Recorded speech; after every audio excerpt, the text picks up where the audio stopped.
You think you know the story of Snow White, right? The sweet princess, the seven singing dwarfs, a true love's kiss? Yeah, not so much.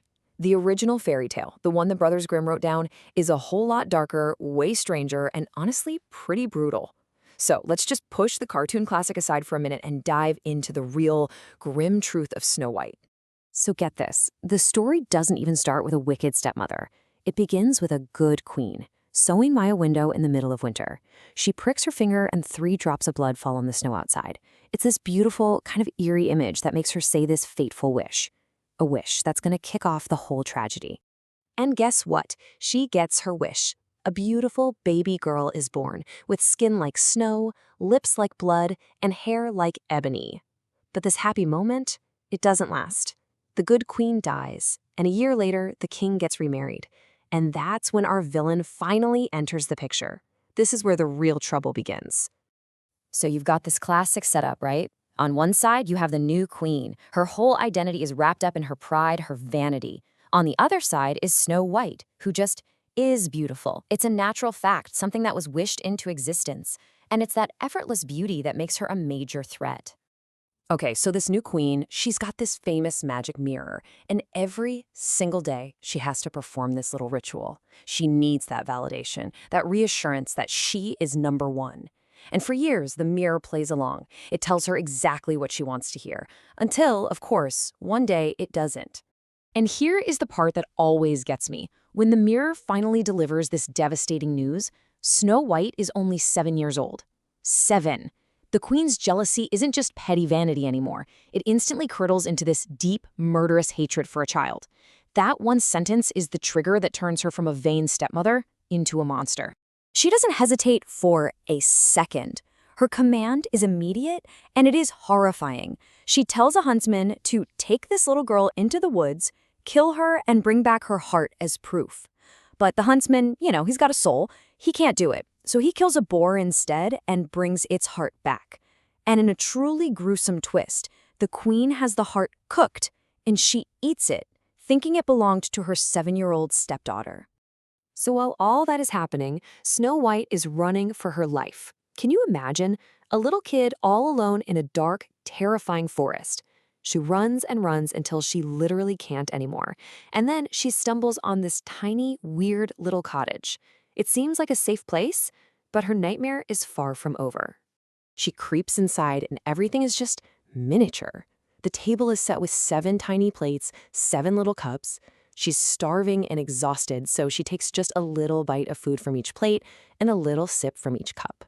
Then she tries out the beds and falls fast asleep in the 7th one, with no idea whose house she's just broken into. When the owners get home, it's the 7 dwarfs.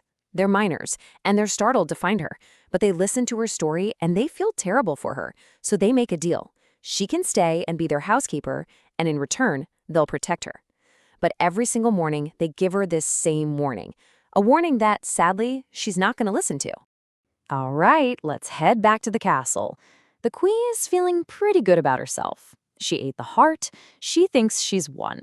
So she goes back to her mirror, all smug, ready to be told she's the fairest again. Well, she's about to find out her plan failed, and now she's going to have to get her own hands dirty. And there it is. The mirror drops another truth bomb. Not only is Snow White alive, but the mirror tells the queen exactly where she is. The queen completely loses it. She realizes the huntsman betrayed her, and she decides, fine. If you want something done right, you have to do it yourself. This is where her obsession kicks into overdrive. Now we get into this classic fairy tale pattern, the rule of 3. The queen tries to kill Snow White 3 separate times, each time in a new disguise. First, she shows up as a peddler selling laces and yanks them so tight that Snow White faints. The dwarves get home just in time to save her. The second time, she comes back with a poisoned comb. Same deal, it knocks Snow White out cold, but the dwarves revive her again. But that third time's the charm, with the iconic poisoned apple. This time, when the dwarfs come home, it's different. They find her on the floor, and there's no lace to cut, no comb to pull out of her hair. They try everything they can possibly think of, but she's not breathing. This time, it looks like the queen has finally won. But here's this really beautiful, tragic detail. Snow White is so lovely, She doesn't look dead at all. She just looks like she's sleeping. The dwarves are so heartbroken they just can't bring themselves to bury her in the cold ground. So they build this special glass coffin and place it on a mountaintop where they can always watch over her.